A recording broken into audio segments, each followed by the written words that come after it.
Bienvenidos a este canal, un espacio creado para quienes buscan cerrar el día con historias antiguas, envolventes y llenas de misterio. Aquí las leyendas no se cuentan de forma rápida ni superficial, sino que se desarrollan como relatos largos, pensados para acompañarte en la calma de la noche, ayudarte a desconectar del ruido diario y sumergirte en mundos donde lo divino, lo humano y lo eterno se entrelazan sin límites. Este canal está dedicado a las historias de dioses de diferentes culturas, seres que, según las antiguas civilizaciones, dieron forma al universo, a la naturaleza y a la vida misma. Cada vídeo será un viaje narrativo hacia mitologías profundas, donde los dioses no son solo figuras lejanas, sino entidades con conflictos, decisiones, emociones y consecuencias que marcaron el destino de mundos enteros. El objetivo es crear un ambiente tranquilo, casi hipnótico, donde la historia fluya lentamente y permita desconectar mientras se escucha. Si este tipo de contenido te interesa, te invito a suscribirte al canal, ya que esto ayudará a que puedas seguir recibiendo nuevas historias cada semana. También es importante la participación de quienes ven estos vídeos. En los comentarios puedes dejar sugerencias sobre qué dioses o qué mitologías te gustaría escuchar en próximas entregas. Desde las deidades egipcias, griegas, nórdicas o mesoamericanas, hasta tradiciones menos conocidas pero igualmente fascinantes, todo forma parte de este universo narrativo que iremos construyendo poco a poco. Además, este vídeo forma parte de una serie especial dividida en 3 partes dedicadas exclusivamente al dios Ra, una de las figuras más importantes de la mitología egipcia. En este primer episodio comenzamos desde el origen, explorando cómo se concibe su aparición en el universo, su papel en la creación y su influencia sobre el orden cósmico. No es solo una historia aislada, sino el inicio de un recorrido más amplio que continuará desarrollándose en las siguientes entregas, donde veremos su evolución, sus transformaciones y los grandes momentos que definieron su legado. En este sentido, este es un vídeo que abre una trilogía narrativa centrada en Ra, y voy a realizar 2 vídeos más que completarán su historia, profundizando aún más en su figura y en los mitos que lo rodean. Cada parte está pensada para conectarse con la siguiente, formando un relato continuo que permita entender no solo quién fue Ra, sino cómo fue percibido a lo largo del tiempo dentro del imaginario egipcio. Me gustaría también que este espacio fuera interactivo. Por eso, además de suscribirte, te invito a dejar en los comentarios qué te está pareciendo el vídeo, qué sensaciones te transmite la historia y si te gustaría que profundicemos más en ciertos aspectos. Tu opinión ayuda a dar forma a los próximos contenidos y a decidir hacia dónde se expandirá este canal. También puedes aprovechar los comentarios para proponer otros dioses o culturas que te gustaría ver en futuros vídeos. La idea es construir una colección amplia de relatos, donde cada civilización tenga su espacio y cada dios su propio momento de ser contado con calma y detalle. Este canal no busca solo informar, sino crear una experiencia. Una forma de escuchar historias antiguas mientras el mundo exterior se detiene por un momento. Relatos que no necesitan prisa, que se despliegan con paciencia y que invitan a la imaginación a recorrer templos, cielos, océanos y mundos invisibles. Gracias por estar aquí y formar parte de este inicio. Este es solo el comienzo de un recorrido mucho más grande por las historias de los dioses. Antes de que existiera el mundo tal y como lo conocemos, antes de que hubiera tierra firme bajo los pies de ningún ser viviente, antes de que el aire tuviera nombre o el agua encontrara su cauce, existía únicamente el Nan. Imagina, si puedes, una oscuridad tan absoluta y tan perfecta que ni siquiera la propia oscuridad era consciente de sí misma. No había arriba ni abajo, no había silencio porque el silencio requiere un oído que lo perciba, no había vacío porque el vacío exige un espacio que lo contenga. Solo existía el Nan, un océano primordial e infinito, quieto y sin orillas, sin profundidad y sin superficie, una masa de aguas caóticas y eternas que lo abarcaba todo sin ser, en realidad, nada. Los antiguos egipcios concibieron este estado no como la nada absoluta, sino como una potencialidad infinita, una suerte de matriz cósmica preñada de todo lo que algún día sería, pero que aún no había encontrado la forma de manifestarse. Era el antes del antes, el instante suspendido y eterno que precede a cualquier comienzo, tan vasto e incomprensible que la mente humana apenas puede rozar su significado sin sentir un escalofrío profundo y antiguo recorriéndola de extremo a extremo. Y en el seno de ese Nan sin forma ni tiempo, algo dormía. Algo que no era todavía lo que sería, pero que contenía en su interior la semilla de todo lo posible. Ra dormía en las aguas primordiales, o quizás sería más preciso decir que Ra era las aguas primordiales, que su conciencia y el caos del Nan eran una sola y misma cosa, indiferenciada e indistinguible, como el soñador que aún no sabe que está soñando. Los textos sagrados del antiguo Egipto describen este estado con una belleza que estremece. Ra existía en el Nan bajo la forma de Atum, el Dios completo y sin completar, el todo y el nada al mismo tiempo. Su nombre más secreto, ese nombre que ningún ser en el universo conocería jamás en su totalidad, latía en el corazón de las aguas como una llama que aún no ha aprendido a arder. No necesitaba luz porque era la fuente de toda luz posible. No necesitaba calor porque era el origen de todo calor imaginable. Era potencia pura, voluntad sin objeto, energía sin dirección, esperando pacientemente, con la paciencia de quien existe fuera del tiempo, el momento en que algo dentro de él decidiera, por fin, despertar. Nadie sabe, ni los propios dioses podrían decirlo, cuánto duró ese sueño. En el Nan no existe la duración, no existe la espera, no existe el transcurso de nada porque nada ocurre. El tiempo, ese río que arrastra consigo a todos los seres, aún no había comenzado a fluir. Pero entonces, en ese instante que no era un instante porque los instantes aún no habían sido inventados, algo se movió en las profundidades del ser de Ra. Algunos textos lo describen como un pensamiento, el primer pensamiento que jamás había existido en el universo entero, una chispa de conciencia que de repente se volvió sobre sí misma y se reconoció. Otros lo describen como un deseo, el primer deseo, el anhelo primordial de un ser infinito que, en medio de su soledad perfecta e infinita, quiso que hubiera algo más que él mismo. Y otros, los más poéticos y quizás los más sabios, lo describen simplemente como una palabra que Ra pronunció en el silencio absoluto del Nan, una palabra que era su propio nombre, y cuya vibración fue suficiente para romper el equilibrio eterno de las aguas y poner en marcha la maquinaria imposible de la creación. Esa palabra, ese pensamiento, ese deseo, fue el primer acto de voluntad en la historia del universo. Y con él, algo comenzó a cambiar en el seno del Nan. Las aguas que habían permanecido inmóviles desde siempre empezaron a agitarse con una agitación que no era violencia sino anticipación, como el cuerpo de alguien que comienza a despertar de un sueño muy profundo y muy largo. Ra se recogió sobre sí mismo, concentrando en un solo punto toda la energía que hasta ese momento había estado dispersa e indiferenciada en la inmensidad del océano primordial. Ese punto de concentración absoluta comenzó a brillar.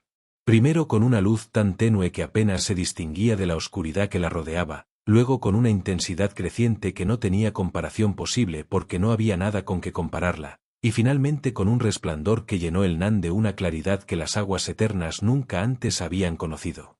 Ra estaba despertando. Y con su despertar, el universo entero empezaba, muy lentamente, a nacer. Lo que los sacerdotes de Heliópolis entendieron con una profundidad asombrosa es que Ra no era simplemente el sol, ese disco dorado y ardiente que cruza el cielo de horizonte a horizonte. Ra era el principio mismo de la existencia consciente, la idea de que algo puede ser en lugar de no ser, la fuerza que transforma el caos en orden, la oscuridad en luz, la potencia en acto. El sol físico, ese astro que los egipcios observaban cada día con una mezcla de gratitud y reverencia, era sólo la manifestación más visible y comprensible de algo mucho más vasto y mucho más antiguo, la voluntad de Ra de existir y de hacer existir. Por eso su nacimiento no fue simplemente el nacimiento de una estrella en el espacio, sino el nacimiento del espacio mismo, del tiempo mismo, de la posibilidad misma de que cualquier cosa exista en cualquier lugar y en cualquier momento. Ra no nació en el universo. El universo nació en Ra, desde Ra, por Ra, como la primera y más grande de todas las creaciones que ese ser infinito y luminoso llevaría a cabo a lo largo de una eternidad que él mismo acababa de inaugurar con el simple y extraordinario acto de abrir los ojos. Y antes de que Ra pudiera despertar, antes de que esa semilla de luz y conciencia que dormía en el corazón del todo pudiera comenzar a germinar, existía el Nan. Si en el punto anterior nos asomamos brevemente a ese abismo para contemplar a Ra dormido en su seno, ahora es necesario detenerse un poco más en él, porque el Nan no es simplemente el escenario donde comienza la historia. El Nan es la condición de toda historia posible, el suelo oscuro del que emergerá toda luz, el silencio sin el cual ninguna palabra tendría sentido. No era frío ni cálido, no era oscuro ni luminoso, no era profundo ni superficial. No tenía ninguna de las propiedades que asociamos con cualquier cosa real, porque todas esas propiedades son ya formas de ser, maneras de distinguirse de otra cosa, y en el Nan no había distinción de ningún tipo. Todo era todo y nada era nada en la misma e idéntica medida, con una perfección tan absoluta que resultaba indistinguible de la inexistencia. Los antiguos egipcios, con esa capacidad extraordinaria para moverse entre lo concreto y lo abstracto sin perder nunca el hilo de su pensamiento, eligieron la imagen del océano para representar el Nan. No porque el agua fuera su sustancia real, sino porque el océano era lo más cercano que la mente humana podía encontrar para imaginar algo ilimitado, oscuro y profundo que existe sin tener forma propia, que se mueve sin ir a ninguna parte. Los textos de las pirámides y los textos de los ataúdes, algunos de los escritos religiosos más antiguos que la humanidad ha conservado, se refieren al Nan con nombres que intentan, cada uno a su manera, rozar la superficie de algo que escapa por definición a cualquier descripción. Lo llaman el padre de los dioses, lo cual resulta paradójico porque los dioses existían dentro del Nan antes de existir como dioses, como potencia sin forma flotando en la indistinción primordial. Lo llaman las aguas antiguas, con una sencillez casi tierna. Y lo llaman la oscuridad que precede a toda oscuridad, y en esa formulación hay una profundidad que todavía hoy es capaz de detener el pensamiento y obligarlo a contemplar su propio límite. Lo que hace al Nan verdaderamente fascinante es que no desapareció con la creación. Esta es una de las intuiciones más extraordinarias de la cosmología egipcia, y una de las que la distingue con mayor claridad de otras tradiciones del mundo antiguo. El Nan no fue vencido ni destruido cuando Ra despertó y comenzó a crear el mundo. Permanece. Ahora mismo, mientras el universo ordenado existe con sus cielos y su tierra, con sus estrellas y sus ciclos, el Nan sigue existiendo en los bordes de todo eso, en los márgenes del cosmos, en las profundidades que ninguna luz alcanza.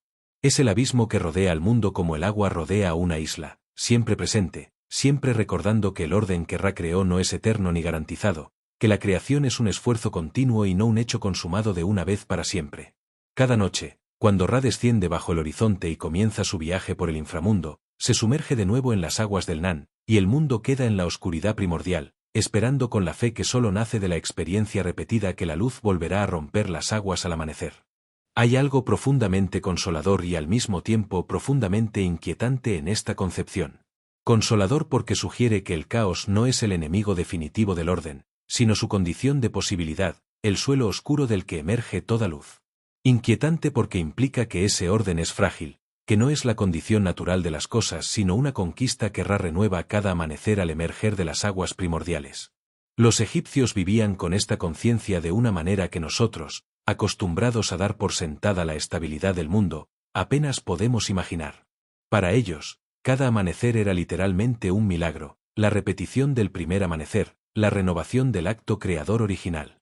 Y cada anochecer era una pequeña muerte, un regreso provisional al Nan, un instante de vulnerabilidad cósmica que solo la fe en el ciclo eterno hacía soportable. Y es precisamente aquí, en esta comprensión del Nan como algo que permanece y que rodea y que aguarda, donde la historia de Ra comienza a revelar su verdadera profundidad. Porque Ra no es simplemente un dios que existía antes del mundo y lo fabricó como un artesano fabrica una vasija. Ra es el ser que emergió del caos por su propia voluntad, que se arrancó a sí mismo de las aguas primordiales y que desde entonces libra cada día la misma batalla silenciosa y magnífica contra el abismo del que proviene. Conocer el Nan es conocer aquello contra lo que Ra lucha, aquello de lo que nació y aquello a lo que regresa cada noche para escapar de nuevo cada mañana. Los egipcios amaban al sol con una intensidad que iba mucho más allá de la gratitud por el calor y la luz. Lo amaban porque sabían que sin él el mundo entero se disolvería de nuevo en las aguas oscuras e inmóviles del principio. Pero esa historia, la historia de cómo Ra se arrancó a sí mismo del Nan y se dio forma y nombre y existencia, esa es precisamente la que comienza ahora. La autogénesis de Ra, el dios que se creó a sí mismo. Y así, desde las profundidades insondables de ese Nan que acabamos de contemplar juntos, desde ese océano sin orillas que rodea y sostiene y amenaza al mismo tiempo toda forma de existencia ordenada, comenzó a suceder algo que no tiene parangón en ninguna otra historia que la humanidad haya contado jamás sobre sus orígenes. Porque la mayoría de las tradiciones cosmogónicas del mundo antiguo resuelven el problema del primer comienzo apelando a un ser que ya existía antes de la creación, un artesano divino, un padre primordial, una madre cósmica, alguien que estaba ahí desde antes y que con sus manos o su palabra o su deseo dio forma al mundo. Pero los sacerdotes y los sabios del antiguo Egipto se enfrentaron a ese problema con una valentía intelectual extraordinaria y llegaron a una conclusión que todavía hoy tiene la capacidad de detener el pensamiento en seco y llenarlo de un asombro casi físico. Ra no fue creado por nadie ni por nada. Ra se creó a sí mismo. Emergió de las aguas del Nan no porque alguna fuerza exterior lo empujara, no porque alguna voluntad ajena lo convocara desde la oscuridad, sino porque en el corazón mismo del caos primordial había una semilla de autoconciencia que maduró en el silencio eterno hasta el momento en que estuvo lista para florecer, y entonces floreció, sin ayuda, sin modelo, sin precedente de ningún tipo. Los textos sagrados egipcios utilizan para describir este proceso una palabra que no tiene traducción perfecta a ningún idioma moderno: Khepri, que significa a la vez el que llega a ser, el que se transforma y el que existe por sí mismo. Khepri era uno de los nombres de Ra en su forma de sol naciente, y estaba representado por el escarabajo pelotero, ese insecto que los egipcios observaban con fascinación rodando su esfera de estiércol por el suelo del desierto y que interpretaban como una imagen perfecta de la autogénesis, del surgimiento espontáneo de la vida a partir de la materia sin forma. Así como el escarabajo parecía emerger de la nada, así como la esfera que empujaba parecía contener en su interior toda la potencia de la nueva vida, Ra había emergido del Nan rodando consigo la esfera del sol, concentrando en ese disco dorado y ardiente toda la energía que hasta ese momento había estado dispersa e indiferenciada en la inmensidad de las aguas primordiales. Era una imagen de una belleza y una precisión simbólica que solo mentes que habían meditado profundamente sobre estos misterios podían haber concebido. Pero la autogénesis de Ra no fue un proceso simple ni instantáneo, al menos no en la forma en que los textos más elaborados la describen. Hubo un momento, anterior al primer amanecer, en que Ra existía ya como conciencia pero todavía no como forma. Era pensamiento sin cuerpo, voluntad sin vehículo, luz sin fuente visible. Y en ese estado intermedio, en esa zona crepuscular entre el no ser del Nan y el ser pleno de la creación, Ra realizó el primer y más fundamental de todos los actos creativos: se nombró a sí mismo. Pronunció su nombre secreto, ese nombre que contenía la totalidad de su esencia y de su poder, y en el momento en que ese nombre resonó en el silencio del Nan, Ra adquirió existencia real y definitiva. Porque en el pensamiento egipcio, como en tantas otras tradiciones del mundo antiguo, el nombre no es una etiqueta arbitraria que se coloca sobre algo que ya existe. El nombre es la cosa misma en su dimensión más profunda, la clave que abre el ser, la vibración que convoca a la existencia aquello que sin nombre permanecería para siempre en el limbo de lo posible pero no realizado. Y aquí reside uno de los misterios más profundos y más hermosos de toda la mitología egipcia, uno que invita a cerrar los ojos y dejarse llevar por su extraña lógica onírica. Si Ra se creó a sí mismo pronunciando su propio nombre, entonces ese nombre existía ya antes de que Ra existiera para pronunciarlo. La palabra que convocó al ser tenía que estar de alguna manera contenida en el Nan antes de que hubiera nadie capaz de pronunciarla. Lo que esto sugiere, y los sacerdotes egipcios lo sabían y lo cultivaban con un cuidado extraordinario, es que Ra y el Nan no eran dos cosas completamente separadas y opuestas. Ra era la potencia que el Nan llevaba en su interior desde siempre, la forma que el caos estaba destinado a tomar, la conciencia que las aguas primordiales gestaban sin saberlo en sus profundidades eternas. La autogénesis no fue una ruptura violenta con el Nan sino un florecimiento, un despliegue de algo que ya estaba allí en potencia, como una flor de loto que se abre lentamente en la superficie de las aguas oscuras sin separarse nunca del todo del fango que la nutre desde abajo. Esta imagen, la del loto emergiendo de las aguas, era precisamente la que los egipcios usaban con más frecuencia para representar el nacimiento de Ra.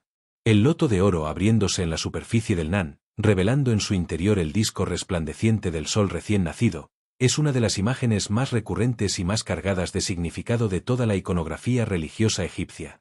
Y hay en ella una sabiduría que trasciende el tiempo y la cultura, una verdad que cualquier ser humano puede sentir resonar en algún lugar profundo de sí mismo si se permite escucharla con la suficiente quietud. Todo lo que existe emerge de algo que lo precede y lo contiene. Todo comienzo lleva en sí mismo las huellas del antes del que nació. Y sin embargo, en el momento de florecer, cada cosa es completamente nueva, completamente ella misma, completamente original.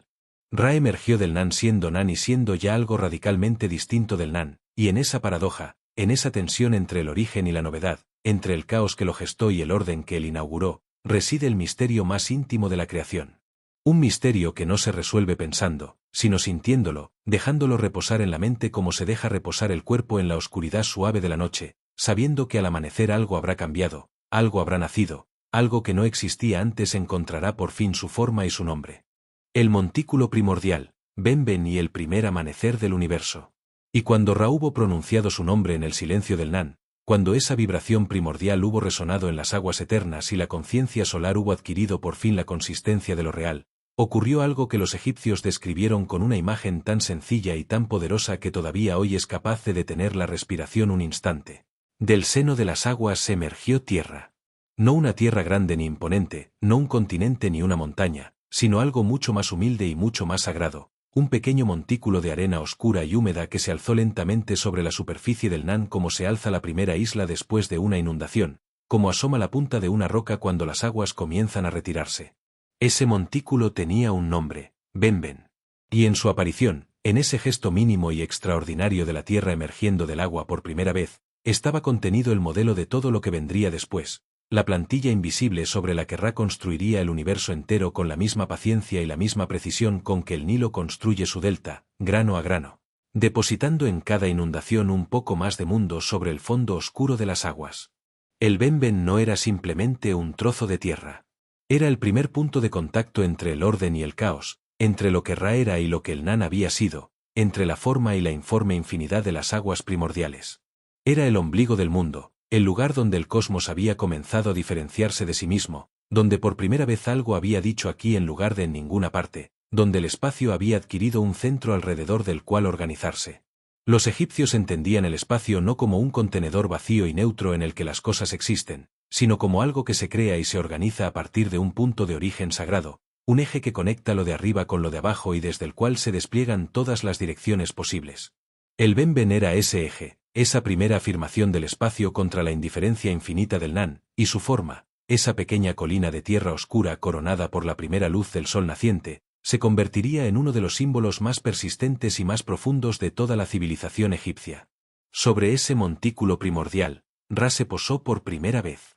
Y ese acto, el acto de posarse, de elegir un lugar, de hacer de un punto en el espacio el centro de todo lo que existe, fue el segundo gran acto creador después de la autogénesis. Porque en el momento en que Ra tocó el Benben, en el momento en que la luz solar entró en contacto con la primera tierra emergida, algo ocurrió que transformó para siempre la naturaleza de ambos. La tierra dejó de ser solo tierra y se convirtió en tierra sagrada, en el lugar donde el cielo y el suelo se habían encontrado por primera vez. Y la luz de Ra dejó de ser solo luz y se convirtió en el primer amanecer, en el instante inaugural de todos los amaneceres que vendrían después, el modelo eterno del que cada nuevo día no sería sino una repetición y una renovación. Los sacerdotes de Heliópolis, esa ciudad cuyo nombre griego significa precisamente ciudad del sol, conservaron durante milenios en el interior de su templo más sagrado una piedra con forma de pirámide o de obelisco que llamaban la piedra Benben, y que veneraban como el fragmento más sagrado del universo porque en ella, decían, había quedado impresa para siempre la huella de ese primer contacto entre Ra y la tierra. La forma del Benben, esa silueta piramidal que apunta hacia el cielo como un dedo de piedra señalando el origen de toda luz, no tardó en convertirse en el arquetipo de la arquitectura sagrada egipcia. Las grandes pirámides de Giza, esas moles imposibles que todavía hoy consiguen que cualquier ser humano que las contempla se sienta pequeño y antiguo al mismo tiempo, no son sino benbens monumentales, repeticiones a escala colosal del primer montículo que emergió del Nan. Cada pirámide es una recreación del primer amanecer, un intento de capturar en piedra el instante en que Ra tocó tierra por primera vez y el universo comenzó a tener forma. Y los obeliscos, esas agujas de granito que los faraones erigían ante sus templos y que hoy se encuentran dispersos por las capitales del mundo como testigos silenciosos de una civilización desaparecida, son también imágenes del Benben, intentos de perpetuar en el paisaje cotidiano la memoria de ese momento primordial en que el cosmos tuvo por primera vez un centro, una dirección, un arriba y un abajo. Pero el Benben era también algo más íntimo y más cercano que toda esa arquitectura monumental sugiere. Era la imagen del amanecer tal como cualquier ser humano puede experimentarlo, ese instante preciso en que la primera luz aparece en el horizonte y el mundo emerge de la oscuridad de la noche como el montículo emergió del Nan, lentamente, suavemente, recuperando sus contornos y sus colores uno a uno, como si la creación se repitiera cada mañana para que ningún ser vivo olvidara jamás el milagro que es existir. Los egipcios que dormían en sus casas a orillas del Nilo y despertaban cada alba con el sol rozando el horizonte del desierto estaban contemplando, sin saberlo o sabiéndolo perfectamente, el primer amanecer del universo. Estaban siendo testigos del mismo instante que Ra vivió sobre el Benben, cuando la luz tocó la tierra por primera vez y el caos comenzó a ordenarse en el mundo hermoso y frágil que todos habitamos. Y quizás por eso el sueño, ese viaje nocturno a través de la oscuridad que todos hacemos cada noche sin excepción, tenía para los egipcios una dimensión sagrada que hoy hemos olvidado casi por completo. Era el regreso provisional al Nan, el recorrido inverso de la creación, el camino de vuelta al origen que hace posible que cada mañana sea, de nuevo y siempre, el primer amanecer. Ra como Atum, la forma nocturna y el creador completo. Hay un momento cada tarde, cuando el sol ha comenzado ya su descenso hacia el horizonte occidental y la luz del día adquiere ese tono dorado y melancólico que parece contener en sí mismo la conciencia de su propio fin, en que Ra deja de ser Ra tal como lo conocemos y comienza a convertirse en otra cosa. No desaparece, no muere, no se extingue. Se transforma. Y la forma que adopta en ese tránsito entre la luz y la oscuridad, entre el día que termina y la noche que aguarda, es una de las más antiguas y más misteriosas de toda la teología egipcia. Esa forma es Atum, el Dios completo, el creador total, el ser que contiene en su interior todas las formas posibles precisamente porque no tiene una forma fija y definitiva. Si Ra en su manifestación diurna es la claridad, la energía, el movimiento perpetuo del sol cruzando el cielo con su barca sagrada, Atum es la plenitud que precede y que sigue a toda claridad, la oscuridad que no es ausencia de luz sino su contenedor más profundo, el silencio que hace posible que cualquier sonido tenga sentido. Atum es Ra antes de ser Ra y Ra después de dejar de serlo, y en esa paradoja temporal reside uno de los conceptos más sofisticados y más hermosos que el pensamiento egipcio produjo a lo largo de sus milenios de historia. El nombre Atum viene de una raíz que en el antiguo egipcio significa a la vez completar y no ser, existir en totalidad y no existir todavía, y esa doble significación no es una contradicción sino la expresión más precisa posible de lo que Atum representa. Es el Dios de la plenitud porque contiene todo, y es el Dios del no ser porque todavía no ha elegido manifestarse en ninguna forma particular. Cuando los textos sagrados describen a Atum flotando en el Nan antes de la creación, lo describen como una serpiente, esa forma arcaica y sinuosa que los egipcios asociaban con lo primordial, con lo que existe antes de que la existencia tenga nombre. Una serpiente que se muerde la propia cola, imagen perfecta de algo que se contiene a sí mismo, que no tiene principio ni fin distinguibles, que es simultáneamente el origen y el destino de su propio movimiento. Y cuando los textos describen a Atum al final de los tiempos, cuando el universo haya cumplido su ciclo y el Nan vuelva a reclamar lo que siempre fue suyo, lo describen de nuevo como esa serpiente, como si la historia entera del cosmos fuera simplemente el intervalo entre dos formas de la misma quietud eterna.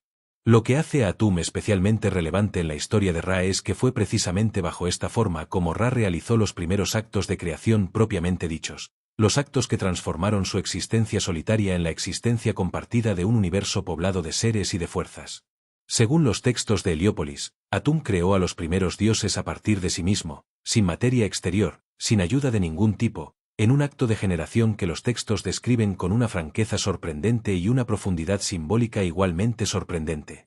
De su aliento surgió Su, el dios del aire, de esa sustancia invisible e impalpable que separa el cielo de la tierra y hace posible la respiración de todos los seres vivos.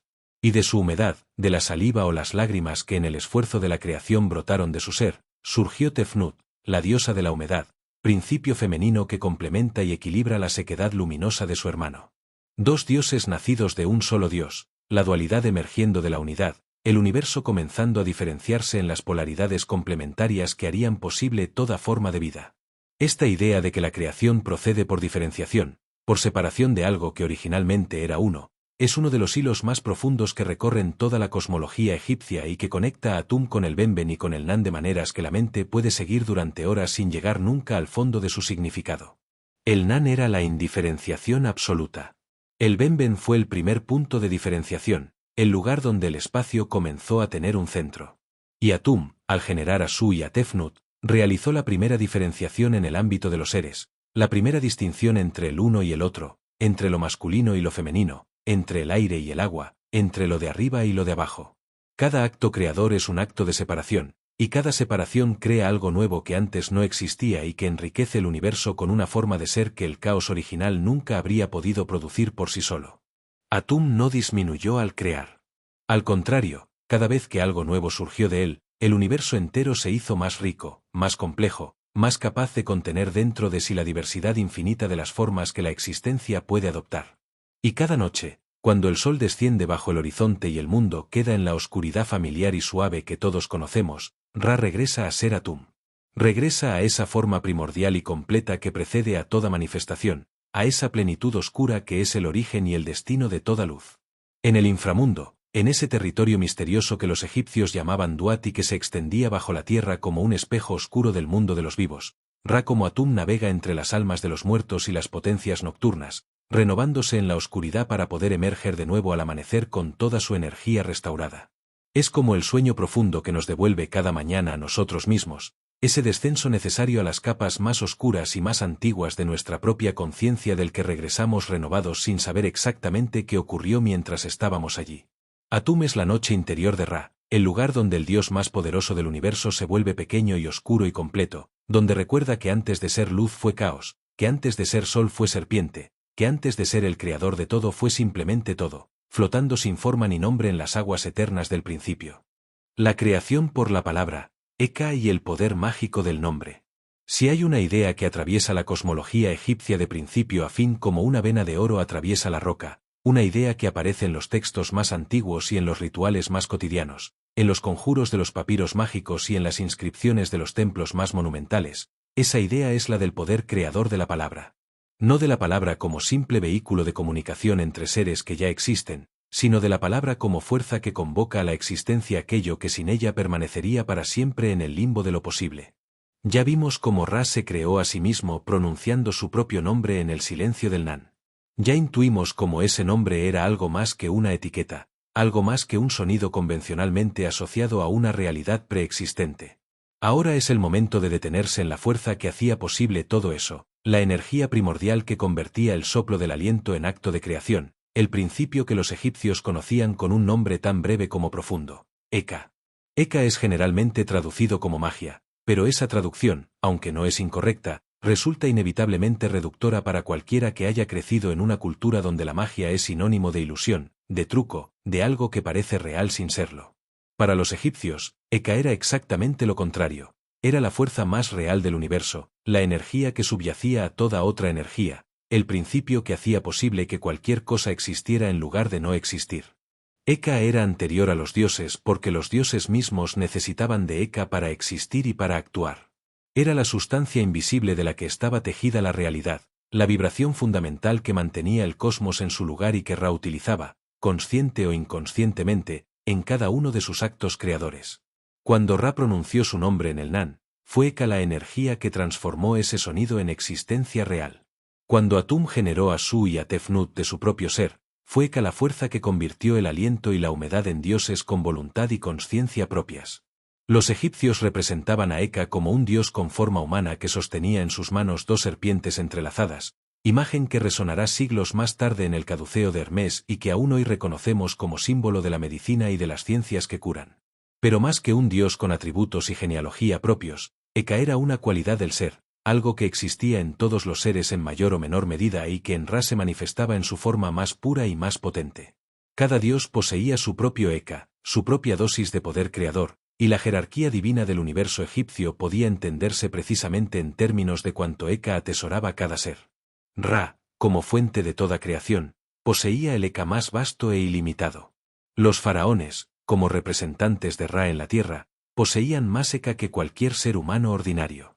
Y los sacerdotes, los escribas, los magos y los médicos accedían a fragmentos de ese poder cósmico a través del conocimiento de los nombres verdaderos de las cosas y de las fórmulas que activaban esos nombres en la realidad. Porque el nombre, en el sistema de pensamiento egipcio, no era algo arbitrario ni convencional. El nombre verdadero de un ser o de una cosa era su esencia más profunda, la vibración específica que lo hacía ser exactamente lo que era y no cualquier otra cosa.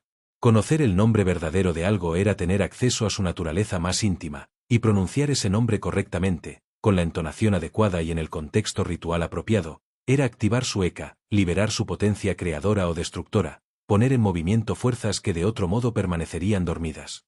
Por eso los dioses egipcios guardaban celosamente sus nombres verdaderos, porque quien conocía el nombre verdadero de un dios tenía poder sobre él.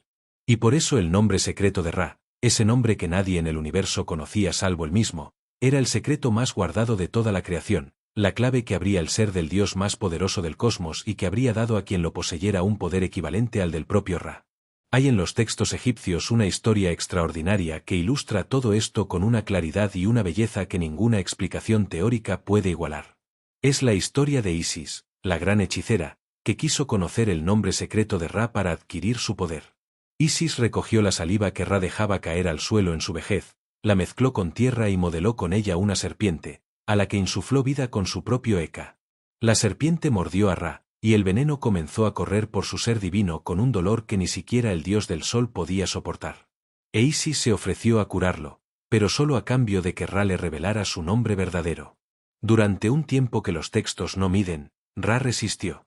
Pronunció muchos nombres, todos los nombres que conocía de sí mismo, Ra, Atum, Kepri, todos los aspectos y todas las formas bajo las que se manifestaba.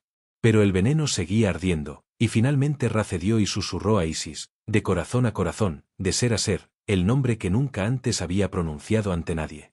Y con ese nombre, Isis curó a Ra y adquirió el poder más grande que ningún ser del universo había poseído jamás. En esa historia está contenida toda la filosofía egipcia del nombre y del Eka, toda la comprensión de que la creación es un acto de lenguaje, que el universo es una conversación que Ra mantiene consigo mismo desde el primer instante, y que en el silencio de la noche, cuando las palabras del día se apagan y el sueño nos lleva a esa oscuridad suave donde los nombres pierden su peso, rozamos por un momento la misma quietud que existía antes de que Ra pronunciara la primera palabra y el mundo comenzara. Hay en la mitología egipcia una figura que no es exactamente un dios y no es exactamente un objeto, que no es completamente parte de Ra y no es completamente independiente de él, que puede viajar por el universo con voluntad propia y regresar a su origen como un pájaro regresa al nido, y que sin embargo nunca deja de ser, en el nivel más profundo de su naturaleza, una extensión del ser del dios solar. Esa figura es el ojo de Ra, y su historia es una de las más extrañas, más hermosas y más inquietantes de toda la mitología del antiguo Egipto. No se trata del ojo físico de Ra, de ese órgano de percepción que cualquier ser vivo posee. El ojo de Ra es algo mucho más vasto y mucho más difícil de definir con precisión, una fuerza cósmica con personalidad propia, una emanación del poder solar que puede separarse de su origen y actuar en el mundo con una autonomía que a veces resulta aterradora incluso para el propio Ra. Es simultáneamente su instrumento más poderoso y su aspecto más incontrolable, su arma más devastadora y su presencia más protectora, su hija más amada y la fuerza que más cerca estuvo de destruir lo que él mismo había creado. Para entender el ojo de Ra es necesario recordar lo que ya sabemos sobre Eka, sobre el poder creador de la palabra y del nombre. El ojo no surgió de una decisión deliberada de Ra, no fue un acto de creación consciente comparable a la generación de Su y Tefnut. Surgió de la mirada misma de Ra, de ese acto fundamental de volverse hacia el mundo y verlo, que en el pensamiento egipcio no era un acto pasivo de recepción sino un acto activo de creación. Cuando Ra miraba algo, su mirada no simplemente registraba lo que ya existía sino que participaba en su existencia, lo confirmaba y lo sostenía con la energía solar que emanaba de sus ojos. Y esa energía, concentrada y personificada, se convirtió en el ojo, en una presencia con voluntad propia que era Ra mirando al mundo y era también el mundo siendo mirado por Ra, la relación misma entre el Dios y su creación elevada a la categoría de ser divino. El ojo era, en el sentido más literal y más profundo, la conciencia de Ra proyectada hacia el exterior de sí mismo. Los textos egipcios asocian el ojo de Ra con varias diosas, y esa asociación revela algo fundamental sobre su naturaleza. Hathor, la diosa del amor y la alegría, es el ojo de Ra en su aspecto más benévolo y más luminoso, la fuerza solar que nutre y protege y embellece el mundo con su presencia. Sekhmet, la diosa leona de la guerra y de la destrucción, es el ojo de Ra en su aspecto más feroz e incontrolable, la fuerza solar convertida en instrumento de justicia y de castigo devastador. Bastet, la diosa gata que protege los hogares y a los niños, es otra de sus manifestaciones, más suave que Sekhmet pero igualmente vigilante. Y la cobra que adorna el tocado de los faraones, el ureus que se alza sobre su frente lista para escupir fuego sobre cualquier enemigo, es también el ojo de Ra en su función protectora más inmediata y más visible. Todas estas diosas son aspectos de una misma fuerza que el pensamiento egipcio comprendió con una sofisticación notable, que el poder solar no es unidimensional, que la misma energía que da vida puede dar muerte, que la misma fuerza que protege puede destruir, y que esa dualidad no es una contradicción sino la expresión más completa de lo que significa ser verdaderamente poderoso. La historia más famosa del ojo de Ra es también la más oscura y la más reveladora de su naturaleza ambivalente. En un tiempo en que Ra gobernaba la tierra como faraón entre los hombres, los seres humanos comenzaron a conspirar contra él, a murmurar en la oscuridad que el dios estaba envejeciendo, que su poder menguaba, que había llegado el momento de derrocarlo. Ra lo supo, como Ra sabe siempre todo lo que ocurre bajo el sol, y su respuesta fue enviar al ojo, en su forma de Sekhmet, a castigar a los rebeldes. Sekhmet descendió sobre la humanidad con una furia que no tenía medida ni compasión, matando y destruyendo con una eficiencia terrible, embriagándose con la sangre de los hombres hasta el punto de que ya no distinguía entre culpables e inocentes, entre los que habían conspirado y los que nunca habían albergado un pensamiento hostil hacia Ra. Y Ra, contemplando la destrucción que su propio ojo estaba causando, se arrepintió. No quería la extinción de la humanidad sino su corrección, y sin embargo la fuerza que había desatado ya no respondía a su voluntad, ya no escuchaba sus órdenes, consumida como estaba por su propia furia devastadora. La solución que Ra encontró para detener al ojo sin enfrentarse directamente a él dice mucho sobre la sabiduría profunda y melancólica que los egipcios atribuían a su dios solar. Ra ordenó que se prepararan miles de jarras de cerveza teñida de rojo con el jugo de la granada, tan parecida a la sangre que cualquier ojo embriagado por la sed de destrucción la confundiría con ella. Esas jarras fueron vertidas sobre los campos antes del amanecer, y cuando Sekhmet llegó al alba dispuesta a continuar su obra de destrucción, vio lo que creyó que era un océano de sangre y bebió hasta que la embriaguez apagó su furia y el sueño la venció. Despertó siendo Hathor, la diosa amable y luminosa, y la humanidad fue salvada por el ingenio de Ra y por el poder transformador del sueño y del olvido. En esa historia hay una verdad que cualquier ser humano puede reconocer en lo más hondo de sí mismo, que las fuerzas más poderosas que llevamos dentro no siempre responden a nuestra voluntad consciente, que a veces la única manera de calmar lo que hemos desatado es dejar que el sueño haga su trabajo, que se sumerja en la oscuridad reparadora del Nan interior y despierte transformado, más suave, más sabio, más parecido a la luz que a la llama. El ojo regresa y nacen los hombres. Pero antes de que el ojo de Ra se convirtiera en la fuerza devastadora que acabamos de contemplar, antes de que su naturaleza ambivalente se revelara en toda su complejidad oscura y luminosa, hubo un momento anterior y más tierno en la historia del cosmos. Un momento que los textos egipcios describen con una delicadeza que contrasta de manera hermosa con los episodios más dramáticos de la mitología solar. Ese momento es el regreso del ojo, y para comprenderlo es necesario retroceder hasta los primeros instantes de la creación, hasta ese tiempo en que Ra, recién emergido del Nan sobre el montículo del Benben, comenzaba a dar forma al universo con la energía de su Eka y el poder de sus palabras. Recordemos que Ra había enviado a Su y a Tefnut, sus primeros hijos, a explorar las profundidades del Nan, a medir lo inconmensurable, a trazar los primeros límites en la infinitud de las aguas primordiales. Y mientras ellos se adentraban en la oscuridad húmeda y sin orillas del caos original, Ra quedó solo sobre el Benben, esperando con la paciencia infinita de quien ha creado el tiempo pero todavía no ha aprendido a sentirlo pasar.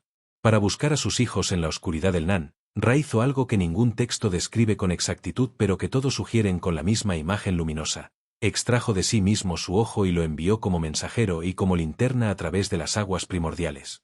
El ojo partió llevando consigo la luz de Ra, la única luz que existía en el universo, y en su ausencia Ra quedó en una oscuridad que debió de parecerse mucho a la oscuridad del Nan original, a ese estado previo a la creación que él mismo había superado con el acto de pronunciar su nombre.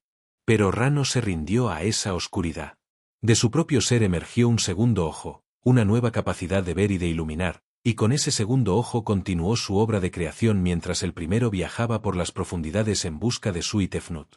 Y cuando el ojo primero regresó finalmente, trayendo consigo a los dos hijos perdidos, encontró que su lugar había sido ocupado, que Ra había aprendido a ver y a crear sin él, y se encendió en una furia que contenía en su interior todo el dolor del que se siente reemplazado, todo el fuego de quien ha cumplido su misión y regresa a encontrar que el mundo ha seguido girando en su ausencia. Ra, con la sabiduría que le daba haber sido el primer ser en existir y el único testigo de los primeros actos de la creación, comprendió de inmediato lo que el ojo sentía y actuó con una rapidez y una ternura que los textos describen de manera conmovedora. Tomó al ojo primero y lo colocó en su frente, en el lugar más elevado y más sagrado de su cuerpo divino, transformándolo en el Ureus, la cobra que desde entonces adorna la frente de Ra y de todos los faraones que lo representaron en la tierra.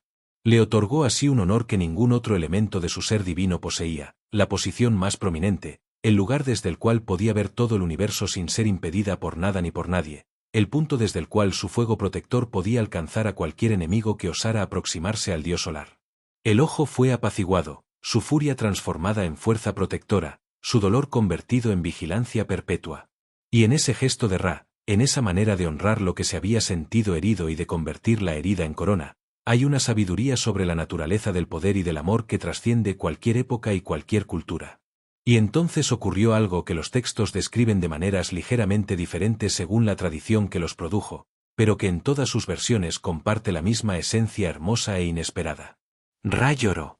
El Dios más poderoso del universo, la fuente de toda luz y de todo calor, el ser que se había creado a sí mismo de la nada y había extraído el mundo del caos, lloró. Unos textos dicen que lloró de alegría al reencontrarse con su Itefnut después de su larga ausencia en las profundidades del Nan. Otros dicen que lloró de alivio al comprobar que el universo que había comenzado a construir seguía en pie a pesar de la oscuridad que había sufrido durante la ausencia de su ojo.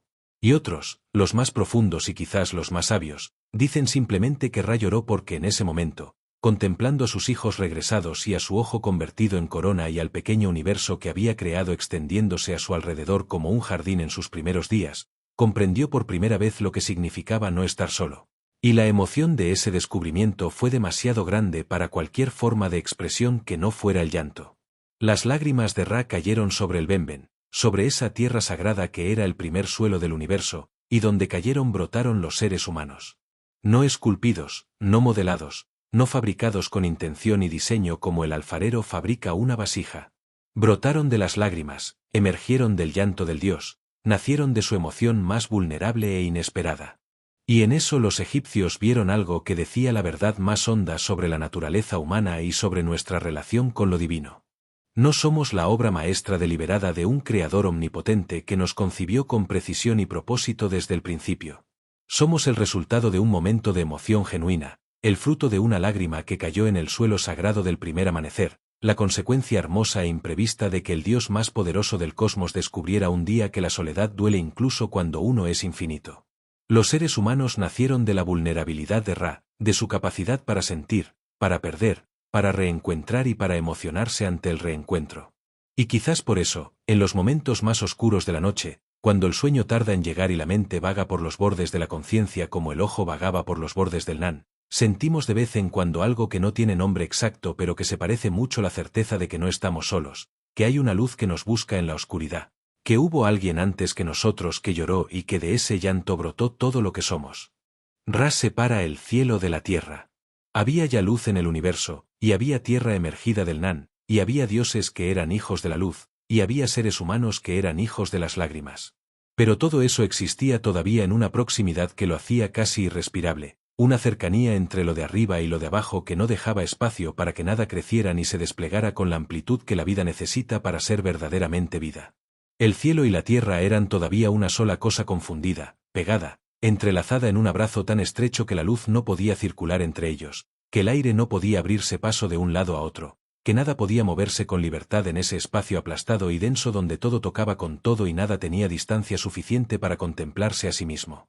Y Ra, que había creado el Benben y había enviado a sus hijos al Nan y había llorado a los seres humanos en existencia, Ra contempló esa proximidad sofocante y comprendió que el universo necesitaba su primer gran gesto arquitectónico, su primera decisión sobre la forma que debía tener el espacio para que la vida pudiera habitarlo con dignidad. Fue entonces cuando Ra llamó a Su, el dios del aire, ese primer hijo que había surgido de su aliento en el acto de creación que Atum había realizado en los albores del tiempo. Su era la sustancia invisible que hace posible la distancia, el principio que separa las cosas sin destruirlas, la fuerza que crea el espacio entre un ser y otro sin eliminar la relación que los une. Y Ra le encomendó la tarea más fundamental que ningún ser del universo había realizado hasta entonces: alzarse entre el cielo y la tierra, colocarse en el espacio que había entre Nat, la diosa del cielo, y Heb, el dios de la tierra, y mantenerlos separados con la fuerza de sus brazos extendidos para que entre ellos pudiera existir el mundo que los seres vivos necesitaban para vivir. Su obedeció, y ese acto de obediencia fue uno de los actos más importantes de la historia del cosmos, el momento en que el universo adquirió la forma tripartita que los egipcios reconocerían siempre como la estructura fundamental de la realidad, el cielo arriba, la tierra abajo, y el aire entre los dos como el espacio sagrado donde la vida es posible. Los textos y las imágenes que los egipcios produjeron para representar este momento tienen una belleza y una claridad que pocas imágenes cosmogónicas de ninguna cultura pueden igualar. Nat, la diosa del cielo, está representada como una mujer de cuerpo azul salpicado de estrellas que se arquea sobre la tierra con los brazos y las piernas extendidos, tocando el suelo solo con las puntas de los dedos, como una bailarina que sostiene en el arco de su cuerpo la totalidad del firmamento. Heb, el dios de la tierra, yace bajo ella con una postura que refleja la de su hermana y amante, el cuerpo extendido y horizontal, el suelo mismo hecho carne divina. Y entre los dos, Su se alza con los brazos en alto, sosteniendo el cuerpo de Nat sobre su cabeza, manteniendo con la fuerza de su aliento eterno la separación que hace posible que haya un mundo entre el cielo y la tierra. Es una imagen que cualquiera que la haya visto no olvida fácilmente, porque tiene la cualidad de las imágenes verdaderas, de las que expresan algo que el lenguaje ordinario no puede decir con la misma economía y la misma precisión. Pero Nat y Heb no se separaron sin resistencia. Los textos dicen que eran amantes desde antes de la separación, que su abrazo era la condición original del universo antes de que Ra decidiera que el mundo necesitaba espacio para respirar, y que su tuvo que ejercer una fuerza considerable para arrancarlos el uno del otro y mantenerlos en su nueva posición de eternos separados que se miran sin poder tocarse. En esa separación forzada hay una melancolía que los egipcios no intentaron disimular sino que incorporaron a su comprensión del cosmos con una honestidad que resulta profundamente humana. El mundo que habitamos, ese espacio luminoso y aireado que existe entre el cielo y la tierra, fue creado a costa de una separación dolorosa. El orden del universo tiene el precio de una distancia que ninguno de los separados eligió pero que todos los seres que viven en el espacio que esa distancia creó necesitan para existir. Y quizás por eso la contemplación del cielo tiene siempre algo de melancolía, ese sentimiento vago pero persistente de que lo de arriba y lo de abajo pertenecen juntos, que la distancia entre las estrellas y la tierra es hermosa pero que en algún nivel muy profundo y muy antiguo es también una herida que el universo lleva consigo desde su primer amanecer. Nat, separada de Heb pero todavía conectada a él por el arco infinito de su cuerpo, recibió de Ra una función que transformó su separación en sagrado servicio. Cada tarde, cuando Ra completaba su viaje diurno por el cielo, Nat lo tragaba por el horizonte occidental, lo acogía en el interior de su cuerpo divino y lo transportaba a través de la oscuridad de la noche hasta el horizonte oriental, donde lo daba a luz de nuevo con la primera luz del amanecer. Ra moría cada tarde y nacía cada mañana en el cuerpo de Nat, y ese ciclo de muerte y renacimiento, de descenso a la oscuridad y ascenso a la luz, era también el ciclo de las estrellas, que Nat tragaba con el sol al amanecer y devolvía con él a la oscuridad al anochecer, bordando el cielo nocturno con su luz fría y parpadeante. El cuerpo de la diosa del cielo era así el primer y más perfecto de todos los relojes, el mecanismo más fiable del universo para medir el tiempo y recordar a todos los seres que viven entre el cielo y la tierra que cada noche tiene su amanecer y cada separación contiene en su interior la promesa del reencuentro. Y en esa promesa, en esa certeza suave y antigua que el cielo estrellado susurra sobre nuestras cabezas cada vez que cerramos los ojos y nos dejamos llevar hacia el sueño, está quizás la verdad más consoladora que Ra puso en el universo cuando decidió que el cielo y la tierra necesitaban distancia para amarse bien. Había ya un universo con forma. Había cielo y tierra separados por el aliento eterno de Su, había luz que cruzaba el espacio entre los dos con la regularidad perfecta de lo que ha sido diseñado para durar. Había seres humanos que habían brotado de las lágrimas del Dios y que poblaban la superficie de Heb con sus cuerpos frágiles y sus mentes curiosas. Había dioses que habitaban el cosmos con la plenitud de su naturaleza divina. Pero un universo con todos sus elementos en su lugar no es todavía un universo ordenado. Es simplemente un conjunto de fuerzas y de seres que coexisten en el mismo espacio sin que ningún principio organice sus relaciones, sin que ninguna voluntad superior establezca las reglas que permiten que la diversidad se convierta en armonía en lugar de en caos. Y Ra, que había creado todo eso y que lo contemplaba desde su posición de fuente luminosa de toda existencia, comprendió que el siguiente paso no era crear más cosas sino gobernar las que ya existían, no añadir elementos al universo sino establecer el principio que los mantendría en relación justa y equilibrada los unos con los otros. Comprendió, en otras palabras, que había llegado el momento de descender a la tierra y reinar sobre ella como rey. El reinado de Ra sobre la tierra es uno de los episodios más ricos y más complejos de toda la mitología egipcia, y también uno de los que más directamente conectan la cosmología con la política, el mito con la historia, la naturaleza divina de Ra con la naturaleza humana de los faraones que lo sucederían en el trono. Porque cuando Ra descendió a la tierra y tomó forma de rey entre los hombres, no lo hizo simplemente como un acto de condescendencia divina, como si el Dios más poderoso del universo se hubiera dignado visitar a sus criaturas por un momento de benevolencia.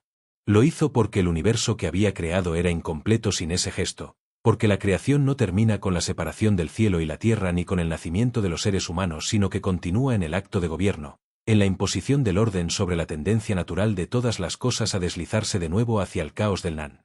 Gobernar era para Ra una extensión del mismo acto creador que había iniciado cuando pronunció su nombre en las aguas primordiales. Era seguir creando, pero ahora no a partir de la nada sino a partir de la materia viva y compleja de los seres que él mismo había traído a la existencia. Los egipcios tenían una palabra para ese principio de orden cósmico y social que Ra encarnaba en su reinado sobre la tierra: Maat. Maat era la diosa de la verdad, la justicia y el equilibrio, representada como una mujer con una pluma de avestruz en la cabeza, esa pluma ligera y perfectamente simétrica contra la que se pesaban los corazones de los muertos para determinar si habían vivido de manera justa. Pero Maat era mucho más que una diosa con atributos y genealogía propios. Era el principio fundamental sobre el que Ra había construido el universo, la ley invisible que mantenía las estrellas en sus órbitas y las estaciones en su sucesión correcta y los seres humanos en sus relaciones justas unos con otros. Cuando Ra reinaba sobre la tierra, Maat reinaba con él, y su presencia conjunta era la garantía de que el mundo seguiría siendo el mundo, que el Nan no recuperaría lo que había perdido cuando Ra emergió de sus aguas, que el orden seguiría prevaleciendo sobre el caos por la voluntad y la vigilancia constante del dios solar. El reinado de Ra sobre la tierra fue, según los textos, una época de una perfección y una armonía que ningún periodo posterior de la historia humana pudo igualar. Los hombres y los dioses vivían juntos sin la separación que vendría después, los animales obedecían a Ra con la misma docilidad con que las estrellas obedecen a Nat, las cosechas eran abundantes y las enfermedades escasas, y el tiempo transcurría con una suavidad que hacía casi imperceptible su paso. Era el equivalente egipcio del paraíso original, de esa edad dorada que tantas culturas del mundo antiguo situaron en los primeros tiempos de la historia como contraste con la imperfección y el sufrimiento del presente. Pero los egipcios, con esa honestidad intelectual que los caracterizaba, no idealizaron ese periodo hasta el punto de hacerlo inverosímil. Sabían que incluso en el tiempo del reinado de Ra sobre la tierra había tensiones, había fuerzas que tiraban hacia el desorden, había seres que no se conformaban con el lugar que Maat les había asignado en el gran tejido del cosmos. Y fue precisamente esa tensión la que comenzó a erosionar el reinado de Ra sobre la tierra, lenta e inevitablemente, con la paciencia implacable con que el Nan erosiona los bordes del mundo ordenado. Ra envejeció. No porque el tiempo actuara sobre él como actúa sobre los seres mortales, no porque su naturaleza divina se debilitara o su poder disminuyera en términos absolutos, sino porque el contacto prolongado con el mundo material, con la tierra y los seres que la habitan, tenía un efecto sobre el dios solar que los textos describen con imágenes de una precisión conmovedora. Sus huesos se volvieron de plata, su carne de oro, su cabello del color del lapislázuli. Era todavía hermoso, todavía radiante, todavía el ser más poderoso del universo. Pero era también antiguo de una manera que se notaba, que los seres humanos podían percibir, y esa percepción fue la semilla de la que brotó la rebelión que ya conocemos, esa conspiración murmurada en la oscuridad que obligó al ojo de Ra a descender sobre la humanidad con su furia devastadora. El reinado de Ra sobre la tierra terminó no con una derrota sino con una decisión, la más sabia y la más melancólica de todas las decisiones que el dios solar tomaría a lo largo de su existencia eterna. Comprendió que su lugar no era la tierra sino el cielo, que gobernar desde arriba era más sabio y más duradero que gobernar desde abajo, y que el mejor regalo que podía hacerle al mundo que había creado era alejarse de lo suficiente para que pudiera crecer por sí solo, iluminado por su luz pero no aplastado por su presencia. Y así, con la dignidad tranquila de quien sabe cuándo ha llegado el momento de partir, Ra ascendió al cielo sobre el lomo de Nat y comenzó el ciclo eterno que todavía hoy continúa, ese viaje diario de horizonte a horizonte que es a la vez un reinado y una despedida, una presencia y una ausencia, una luz que lo ilumina todo precisamente porque ya no toca nada. Hubo un tiempo, antes de que el polvo de los siglos cubriera las crónicas y el olvido se instalara en las ciudades, en que el mundo era joven y la luz de Ra habitaba la tierra de una manera física y asombrosa. A este periodo los antiguos egipcios lo llamaron el Zeb Tepi, el primer tiempo, pero en la memoria colectiva perdura como la Edad de Oro. Imagina un mundo donde la distancia entre lo sagrado y lo cotidiano no existía, donde el cielo y el suelo eran estancias de una misma casa conectadas por la presencia del dios solar. En esta era, Ra no era un disco lejano, sino un rey de carne dorada que caminaba sobre el limo del Nilo, dictando leyes que eran armonías, y cuya sola mirada bastaba para que las flores de loto se abrieran con un perfume que hoy solo encontramos en sueños profundos. En la Edad de Oro, la Maat, el equilibrio de justicia y orden, era la respiración natural del universo. El mundo funcionaba con la precisión de un latido perfecto. Las estaciones no traían angustia. El Nilo crecía cada año con la exactitud de un reloj de agua divino, depositando su abrazo fértil en la medida justa, asegurando que el hambre fuera desconocida. El aire, sostenido por los brazos de Su, Era fresco y llevaba el aroma de las tierras bañadas por el sol, una mezcla de humedad y eternidad que calmaba los sentidos. No existía la enfermedad, pues el cuerpo humano, en su cercanía con la fuente original de la vida, vibraba en la misma frecuencia que el cosmos, manteniendo una salud que participaba de la inmortalidad de los dioses. Los dioses, hijos y nietos de Ra, vivían entre los seres humanos como maestros. Tot enseñaba los secretos del lenguaje para que la sabiduría no se perdiera con el viento. Ta compartía los misterios de la materia, enseñando a los artesanos a escuchar el corazón del metal para extraer la esencia que Ra depositó en su interior. Los hombres no conocían el miedo, pues la sombra era solo un descanso necesario, nunca un escondite para el mal. Las casas no tenían cerrojos, la envidia no había encontrado el camino hacia el alma humana. ¿Qué podría desear un hombre que no tuviera ya, cuando la tierra entregaba sus frutos con generosidad y el sol le sonreía cada mañana con la ternura de un padre? La ciudad de Heliópolis era un organismo de luz donde el obelisco del Benben servía como ancla para la energía del cielo. Desde allí, Ra gobernaba en un trono hecho de estrellas, rodeado por un silencio roto solo por el canto de las aves y el murmullo del agua entre las palmeras. En aquel entonces el tiempo no era una flecha, sino un círculo dorado, un presente continuo donde cada momento tenía el peso de la eternidad.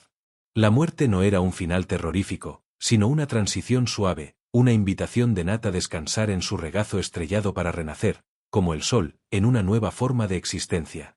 Lo más extraordinario era el estado de gracia de la conciencia humana. Al vivir bajo el reinado de Ra, los hombres comprendían su lugar en el tejido del universo. Sabían que eran hilos de una misma tela y que su destino estaba ligado al ritmo de los astros. Había una coherencia profunda entre lo que se sentía y lo que se hacía. La mentira era imposible porque la luz de Ra lo penetraba todo. Era una infancia cósmica, un estado de pureza donde la humanidad crecía protegida por su creador, aprendiendo las leyes de la luz antes de enfrentarse a los desafíos de la oscuridad. Pero incluso en esta perfección comenzó a gestarse un cambio sutil, como una pequeña nube en un horizonte azul. La perfección es a veces una carga difícil de sostener. La cercanía de lo divino empezó a volverse algo cotidiano, algo dado por sentado. Los hombres empezaron a olvidar que la luz es un regalo y no un derecho, y en ese olvido se sembró la semilla de la separación, del deseo de ser algo más que un reflejo de Ra. Pero esa historia aguarda en los márgenes, un susurro de sombra que aún no se atreve a apagar el resplandor de esta edad de oro que hoy recordamos para que tu mente pueda descansar en la certeza de que, alguna vez, el mundo fue un jardín de paz y una casa de luz infinita. Cierra los ojos y déjate envolver por ese sol que no quema y por el silencio sagrado de Heliópolis. La edad de oro vive aún en nuestra memoria, en ese lugar donde los sueños se encuentran con los mitos, esperando a que el alma se aquiete para volver a escuchar el latido de la Ma'at gobernando el universo en una paz sin fin. El tiempo, en su flujo incesante, posee la extraña capacidad de desgastar incluso aquello que parece eterno. En el corazón de la Edad de Oro, mientras Ra envejecía con una dignidad hecha de plata y lapislázuli, algo empezó a marchitarse en el alma de los hombres. No fue una ruptura violenta ni un estallido repentino, sino una erosión lenta, similar a la forma en que el agua del Nilo, tan dadora de vida, puede socavar pacientemente los cimientos de la piedra más dura. Los seres humanos, que durante milenios habían vivido bajo la mirada protectora del dios solar, empezaron a sentir el peso de su propia mortalidad frente a la luz que no se apaga. La cercanía de Ra, que antes era su mayor consuelo, comenzó a percibirse como una vigilancia constante, una presencia tan brillante que no dejaba lugar para los secretos, para las sombras privadas o para la ambición personal. En la perfección de la Ma'at, el hombre empezó a sentirse pequeño, y de esa pequeñez, alimentada por el olvido de los dones recibidos, brotó el veneno de la ingratitud. La traición se gestó en los rincones donde la luz llegaba de forma más oblicua, en las conversaciones en voz baja y en los pensamientos que se ocultaban tras frentes inclinadas. Los hombres miraban a su rey y ya no veían solo al creador del cosmos, veían a un monarca que, aunque divino, mostraba los signos del tiempo. Notaron que sus pasos eran más lentos, que su voz a veces temblaba como el reflejo del sol en el agua agitada, y que su cuerpo, aunque hecho de metales sagrados, parecía cansado por el peso de sostener el orden del universo. En su arrogancia naciente, la humanidad interpretó la vejez de Ra no como un sacrificio eterno, sino como una debilidad. Empezaron a murmurar que el sol estaba perdiendo su fuerza, que sus leyes eran cadenas de una era que debía terminar y que ellos, las criaturas de barro que habían aprendido de los dioses, ya no necesitaban a un padre que les dijera cómo caminar. La semilla de la rebelión no fue el odio, sino el deseo de una libertad mal entendida, una libertad que buscaba separarse de la fuente de la vida para reclamar un destino propio, lejos del equilibrio de la Ma'at. Estas conspiraciones no eran actos aislados, sino un sentimiento que se extendía como una plaga silenciosa por las ciudades y los campos. Los hombres se reunían en las fronteras del desierto, allí donde el calor del sol parece más una carga que una bendición, y planeaban cómo derrocar al soberano de Heliópolis. Se burlaban de su carne de oro y de sus huesos de plata, diciendo que eran materiales que podían ser fundidos o enterrados. Olvidaron que cada brizna de hierba que comían, cada gota de agua que bebían y cada segundo de aire que llenaba sus pulmones eran préstamos directos de la voluntad de aquel a quien ahora despreciaban. La traición fue, en esencia, un acto de amnesia colectiva. La humanidad decidió cerrar los ojos a la verdad para poder entregarse a la fantasía de su propia importancia.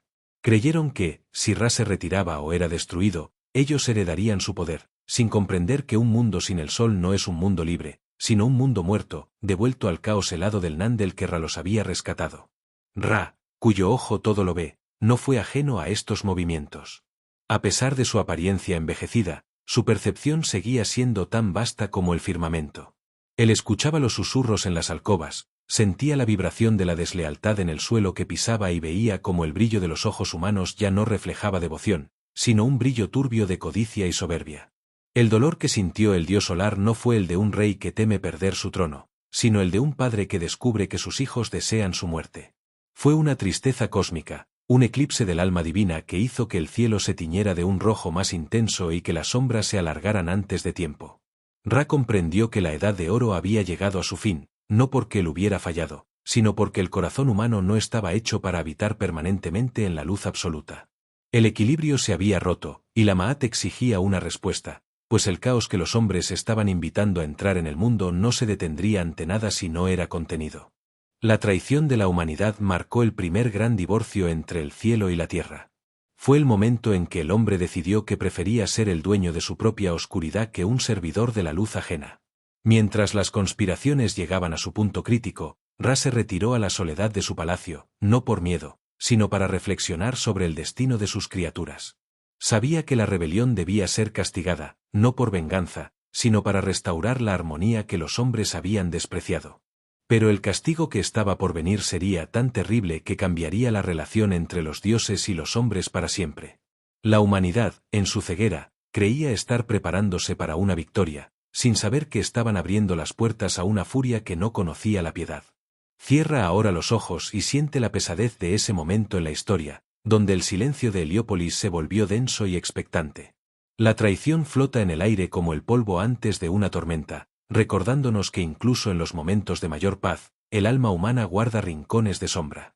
Pero no temas, pues el sueño es el lugar donde podemos dejar atrás esas sombras y buscar de nuevo la luz que, a pesar de todo, Ra nunca dejó de enviarnos.